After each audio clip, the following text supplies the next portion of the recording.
O te, o whalofa mwhata alofa atu sa. Moa I lau alfa, mai whanu le leino ni Taeao. Malo a fua, ai lau mau. Maia, se tātou Tapua'iga le atua.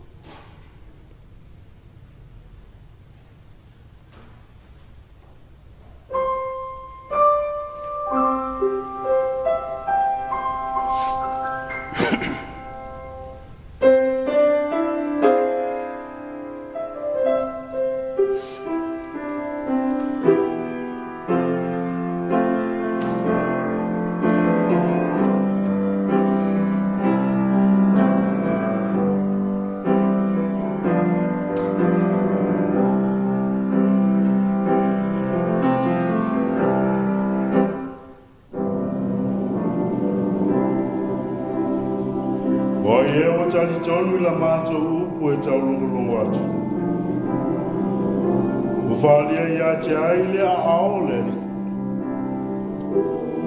O tuku ai o ia me sta tuku I ona luma. Pe o pongai le nuna o mati. E le au le lei. E la le lei o ia.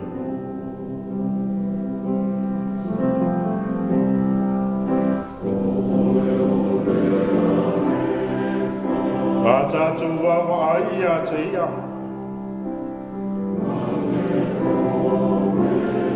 E le ai sona mata o fie.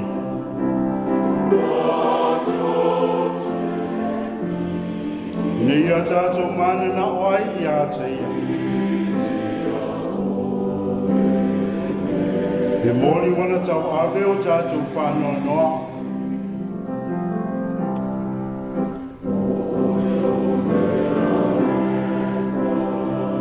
Awa tātou manatu.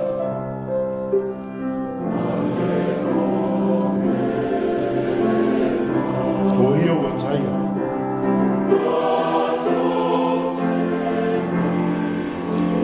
Wa fasia e le atua. Ma wa whātinga aina.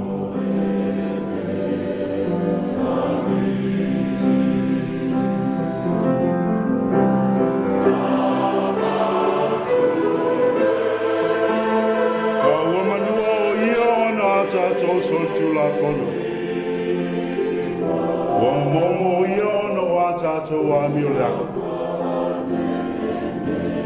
O lea o inga e file muai tātou. Sa iona lunga lea.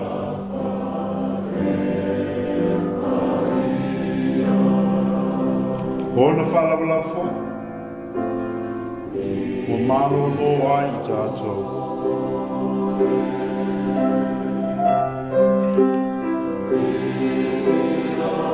Loa ngai, e whamanu atu I leli. O mea mawhai o te tonu I a te a. E whamanu I lona soafu ia.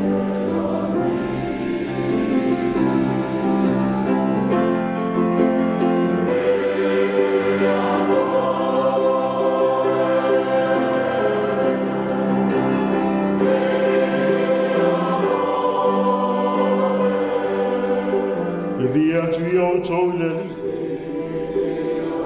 Wai le lei o ia. Wai whawawau lava lo nā lofu.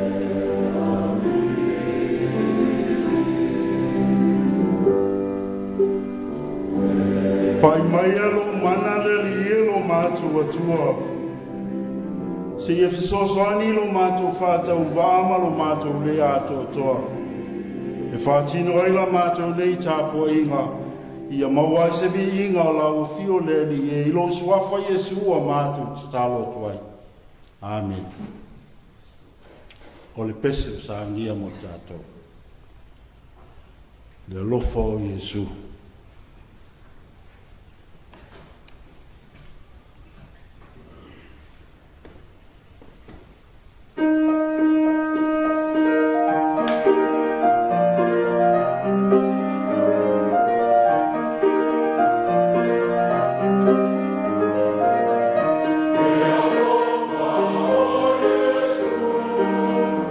Oh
o le whaitaua o a whiongo pa ia alo tātou wali. Nā maua le tusi whaitau i le mua le koronito o lona matau mua au te whaitauina mai i le kua uku e lua sifuru e whaangata mai i le lua sifuru matatoro. Whaamfunga mai a i a whiongo pa ia alo tātou atua. Po i whea ea le tangata poto. Po i whea le tustusinga. Po i whea le whili ngā o le nei lalolanga. O le ua awea e le atua le poto o le nei lalolangi mabalea. Awa o le poto o le atua. Ina ua le iloa le atua le lalolangi i lo lātou poto. Ua whina ngaloa i le atua i a whaolaina le balea o le tala inga e ua whaatotua. Awa o lo whai mai i utaia e se whaailoa. Ma e le ni o lo sa ili i lātou i le poto. A o i mātou. Ua mātou tala i atu i a kiriso na whaasatau roina. O le mea e tamsu ai i utaia. Ma le balea i a eleni. Ia whamonia tele mai le tua le tātou whaitau whalongonongo i ana whiongo pa ia. Ia te i pēle vi inga nei māsa uma e o le whaavavau whaavavau.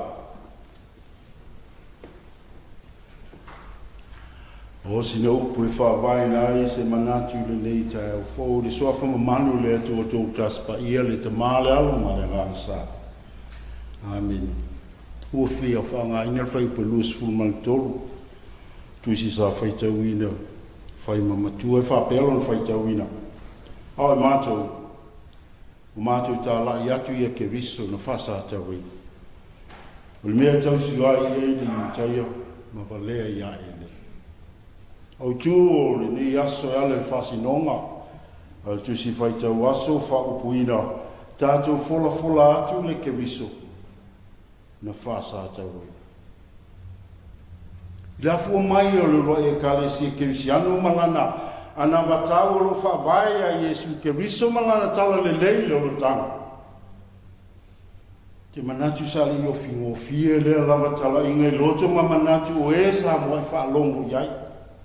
A le fatu leo le whi au o mori pōl tala le lei, whaasino le keriso o le na whaasatauri. Iwi alaina anangata ma tango tala na whaatinonga. Ale ata ba ia le mawalunga ma le siri ese o le alofa la vea ia le atua. Mo le tangata o tau lea ngaina talu le angsa. Tau ale alfe au tau longo mo le sila fia le lalolangi. Wa ana le whasa tau lo ina le keriso. Ai longa ia ese wha moe ola mo le tangata o tu la fo ina. Ma ino sia talu le angsa. Ai whawhitai le alofa tu noa le atua le te maa. Wana amani e ina aile tangata whatau waa. Na mafua ai o na tino maila na whautanga. Mo le tangata ua whanu le malai. Io e le kemisa na whasa tau ina le loto pongsa. Malona whawalunga o le muta anga leo mea uma. Ai lilo i o na mafau whaunga whaiva vale. E leo se toi lalo lea mo le kemiso. Lo na asa ino le ala o le whalumaina i lunga o sa tauro. A le whalinga ma mana leo le siri ese o le mana la vea i o le atua soifua. Ini e tau nua i mea uma. Pe una valo i eina mai una pōr whegeitu ai. Lilo le waa i a le poto. Ma le ilofa le tangata le ano moni e whasa atau rinai le keriso. E mo le tangata whatau waa ma le ino sie le angasala. Ina ia toi afu ai se Taeao fou. O le wha moe hola mo le tangata whatua tua i se amatanga fou. Le moe ola te tongo mai wha manuanga le alofa tu noa le atu. Ina ua whanau fo ina le ola tuai o lo pala i le angasala. Le ola o toi fuata ina le loto fou ma le loto le lei.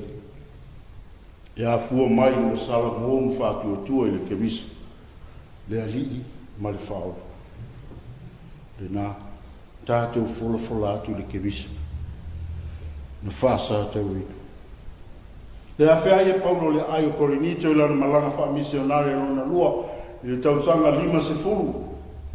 Sa le whaingofia ai le whasanga ina le apostolo ma tangata o le ai.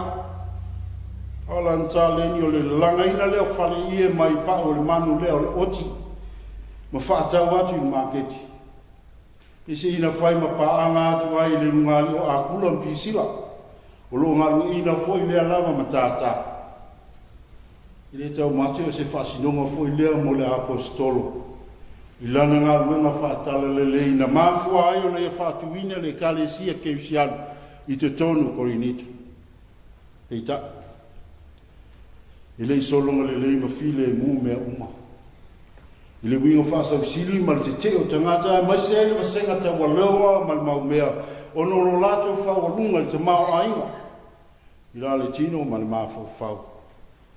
Olo whawai ina ino lato wola whaatina.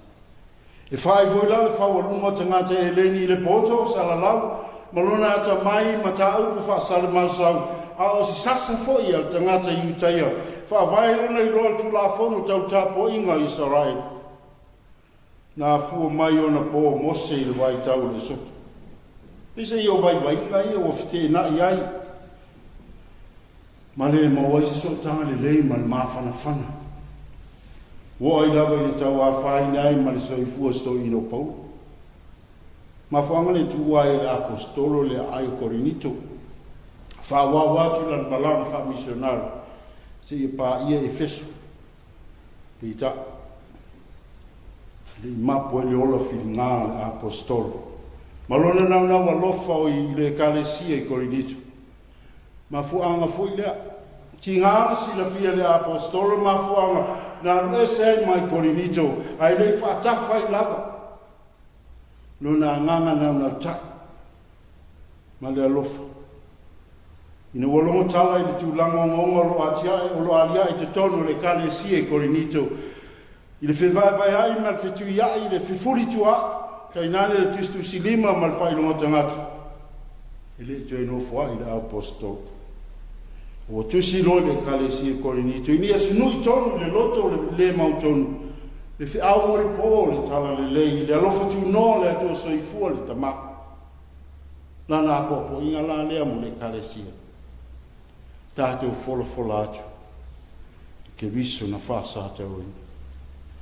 Ia i loa le tangata lo tau ma whai sa vea mo whanga epu le manino ma te toa le whatu le tala le lei ua mai an te toa i loto ma nganga le kalesie le amatanga le winga lo loto le alofo le atua ma fuanga lea le lei tusi ia tineia le ola sango le mole o le loa wha tangata wai le maua iaise le leinga ma se mao popong ia tu la fua i le fili o lo whanga e puina le loto fi nau le tangata o lo sa ili atu le fia mau al sao tonga moni mai a fianga le asa tala le leilea le lofa la vea i o le atua malana wha o tangatu i tasi wa sa o loto e le tangata mai noa tanga le whaafanuitu tau mwhai foi lea le apostole te pena le loto i whale o le ekalesia ia tineia manatu se ma mionga le santun o lo wani nefu ai lo lato wa ai le mea monu. Tau pupulenga se le loto ma a lo tau mawhai wha se loto ma manatu o le mautonu. Minga moni le fatu o le tala le. O le foi. Pe sol muli ni ngā lofa. Ale le upu tau longo. Ia lo le ola tanga. Le na. Pe fai mai loto whaasau sili e valea le talainga. Pe tau ma fai fwere suisu e vale ina ia tā pāsa whai longa le mori mau le apostol. Nā tūrali au tangata manatu whapito. O le te ma whaasanga tau le mele lei. Ale ngā luenga le alofa la vea. Lona whapupula ina le loto poisa. I ala le alofa tu no le atua. O logo iai le wha moe ola mo le tangata le mauto. Ioi. Ta pasā le i ola toi fuata. Ina mo tangata uma. Ia mo le loto ngata stasi ia ke viso Yesu.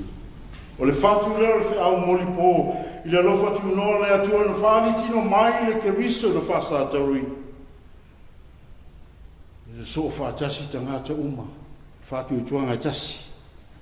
ia ke riso Iesu o lona winga ia tasi le loto tasi le mafofau o i tū tino umo le ainga o le ke riso unatu tū le nā le so tātou fola atu le ke riso na whaasa tau rei ia maua tangata uma le leinga ma le file mu ia te ia le whaafau fai valea le apostolo nu ese tau atu le mea moni ia iloa tangata whaatau waa ma te e maalosi ale mea moni ai le moni se mea maalosi tala le leile na le ke riso na whaasa tau reina o lona winga po le ale maalosi o tangata te tau mawhai ai e tinei ale mea moni le a foi se nau ta inga o le loto vale tau mawhai e whaufiufi le moni maola ia ke riso na whaasa tau reina pe tau mawhai foi le poto i sona i loa whale tangata e mi milo e se ai ma tau whatau a ina tino mai le lofa la vea i le atua mo tangata angasala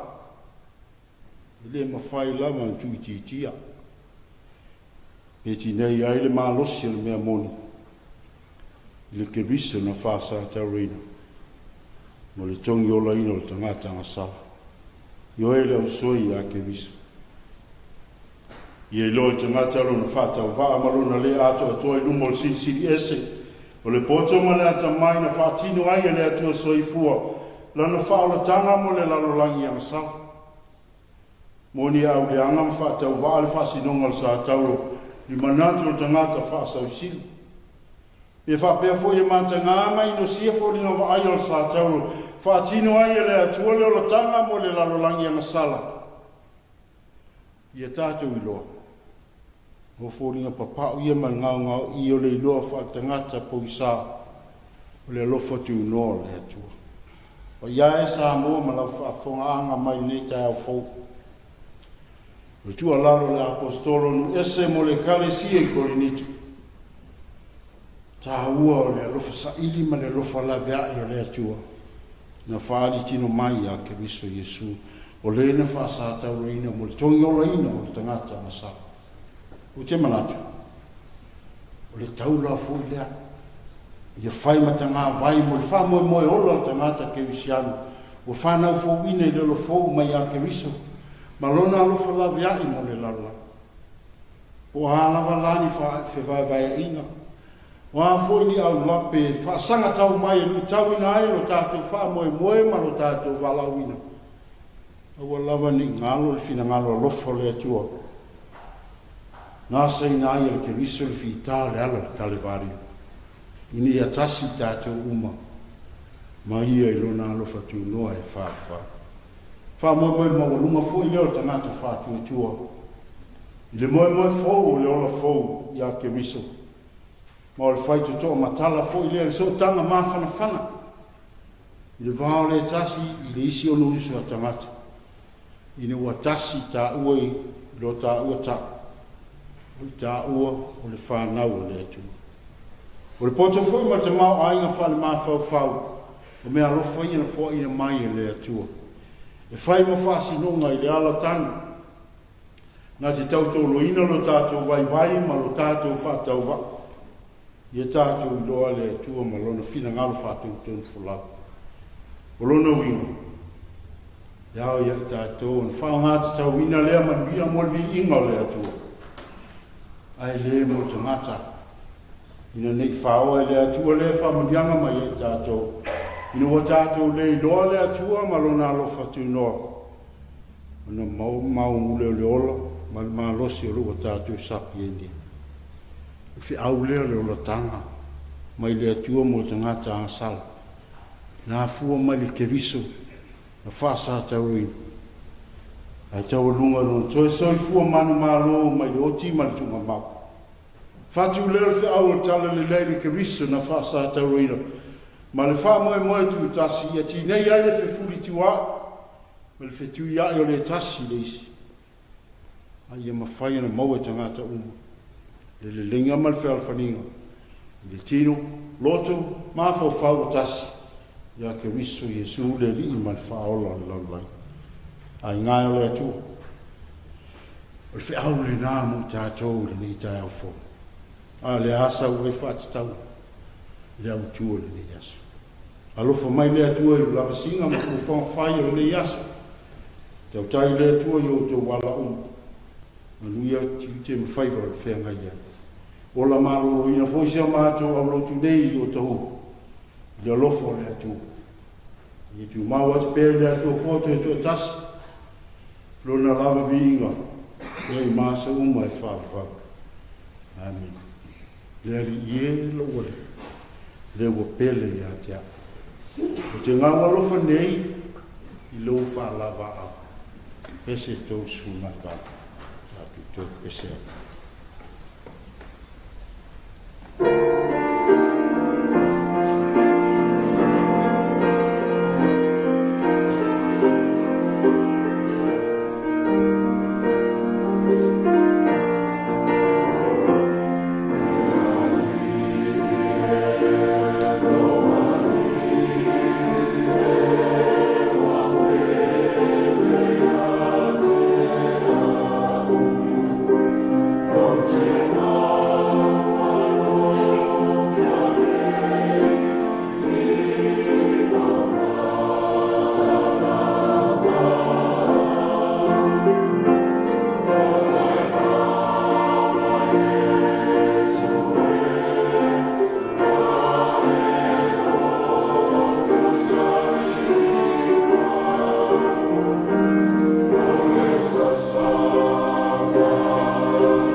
o tātou tāutanga.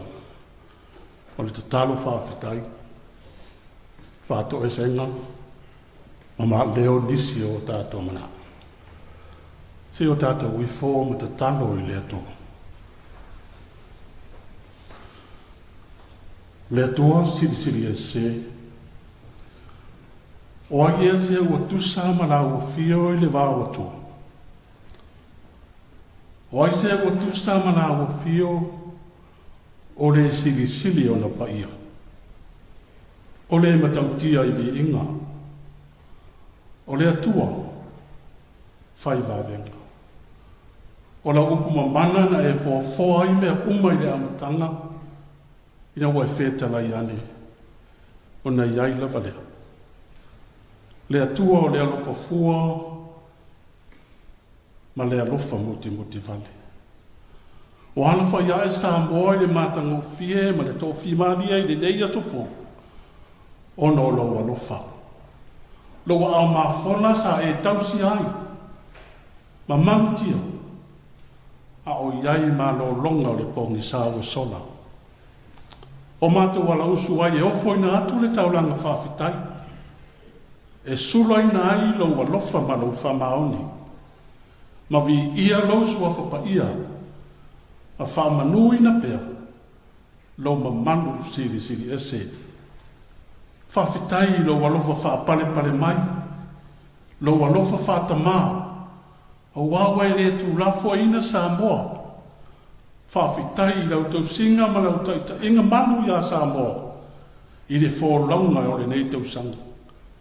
E ui lava i sau le wasa, ai na manu pea, o no lo alofa whamaoni wa tō while muai, mea uma.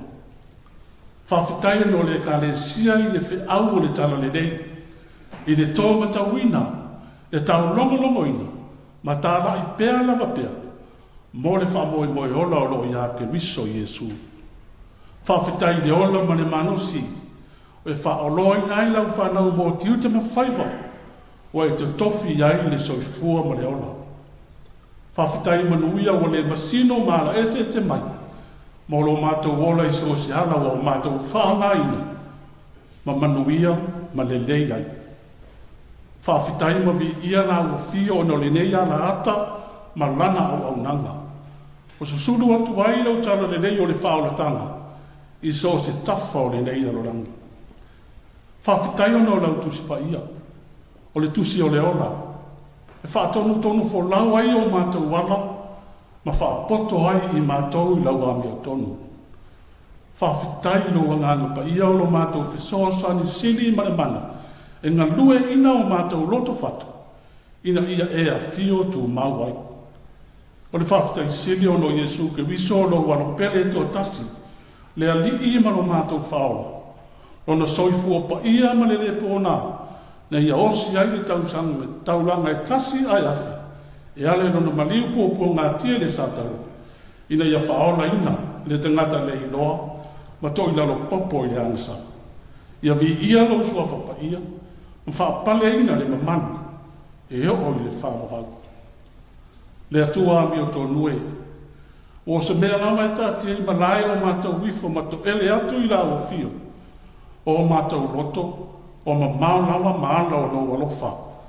O whaaforinga no mātou whaia ma whaatino, lo mātou warauina i tiu te ma whaiva, ai maise e lau whi au ma lau tala le lei. O mātou te ena tu mo musu mai o lo wanganga pa ia, o no mātou loto maa, ua le ngā wai ma le loto mawala, ua le whaalongo ma le usita. Ua tangia i ngā lo mātou whaamawara runga ma le whasau siri, i runga lau sila whanga pa ia lo mātou watua. O whaa ngā o mātou taimi, e whaamalia i nai o mātou tu ina nau, ai whaangano ngano la ua fio e malia ato ato ai, o mātou manao i mea le rei umanawa. O poloa inga, au tū la whono mau whamasinoa tonu, o mātou popoto e tau langi ma tau loto, au ngā maolawa o na mātou sawavari ai ma ola ina, i lo mātou ola i aso whaisoo. Whamangalo i mātou i lo mātou le fia i sa ili, ma whai tau jau a whiong pa ia. Ma mafuta atu i lau fio i ale le tatalo, whamangalo I mātou no lo mātou lea lo whai au pōpō ngā tia, mawhatia, whapea fōi ma o mātou tua hoi. Lo mātou manatu whapito, whaaitu au, whaailonga te ngata, ma ai mawalala, wa ola tau te vai nisi uso a te ngata. O lo mātou wola tau I masui ma le le loto whamangano. Wa o no fōi le alofa ma le whamauna, e whaatino ai lo mātou walaui. Le tuai, a apa mai au ao whahoko. Apa mai au ao lawia, o wai tele ma whaulai o mātou wanga sala wa mu ula ula lawa. Se ia e whaia mo Samoa mo na te ngata se loto fau, se loto mamā, se loto mauto tonu ia te I mātou. Mātou te furi tuai I le sala. Fo I atu I la ua fio le sala mō whamauna, ma whatua tua I le maliu pūpō ngā tia I le satou, o lo mātou wali I ma le whaora I tōtasi. O Iesu Keriso. Le atuai, o le pongai ma le puno o manuia, o mea le lei umana. Alo whangia Samoa I au whamanuianga. Le au ma le suiau, le whamasinonga, le mālo le kāpeneta ma le pālemene. Se ia lima taita ina no lātu wana uina. Ia whatau nuu o mea umai lau ami o tonu. Whaolo ina lau atu nuu I Samoa nei, maona te ngata nuu au mau I so se atu nuu ma maura. Ia ngā lue, I ngā lue ma whaivau le nei aso. E ka le sia so whatasi. Whamalosia mo le vi inga lau pa ia ma lau siri ese. Le whakasai le na misione tā nai. Ia puno wai ma le loto mau. Ia tupu pēr tānau lau. Mōri a nganga mōlo mālo e whamawau. Ia loto lo toilo wa nganga ian whapero pe whtanga o manawa. Ma le nei fo I ana ata. O susuru atu ai le mana malama o lau whaanatanga. Le lalo langi I so se tafu. Ko lisi whawhai fi au uma. O iai lo manuia ma lo mawhana whana I lo whilene. I le au tau ina o whanau. La tau te whaau au lo whinanga. Mo a Taeao. Tama whanau lau e kālesia I so se tafo le larorangi. O no lau fi au ma lau ngā rena. Ia leo ina ma tausia I wa au fi le mū ma le anga le rei. Alo whangia le ngā rue ngā li I ma ta mai tai fo mai. O whaina suru wha inga lo mātou whengai ma mai ma ti ngā. Leo ma whaia onga. Lau whanau wa iai anga maa ese mo le manuia lau tele o tangata. Mo li au lo ina I lau ranganga. Tau sia I lātou o iai mai ma mawhatianga. Wha maise ma wha mawhana ina e o wha noa noa ma wha wau. Tau sia te ngata anu o Samoa I atu nu e ma mau. A o mai pēr ma wha tonu mai I mātou. I ana o lau alofa tu noa lo mātou atua. O mātou te talo ia. O whai nātu ia whai ai lo whina ngara ia. Ai aua i lo mātou whātau ana. Au le while uu ma le manuia o la o whio le atua le te mau. Le alofa siti e sau Iesu Keriso lo mātou li ima le whaolo. Le mawhutanga le motu sia ma lau whio nganga pa ia. Ia I lungo Samoa ma lau whanau umai le lalorangi. Amen.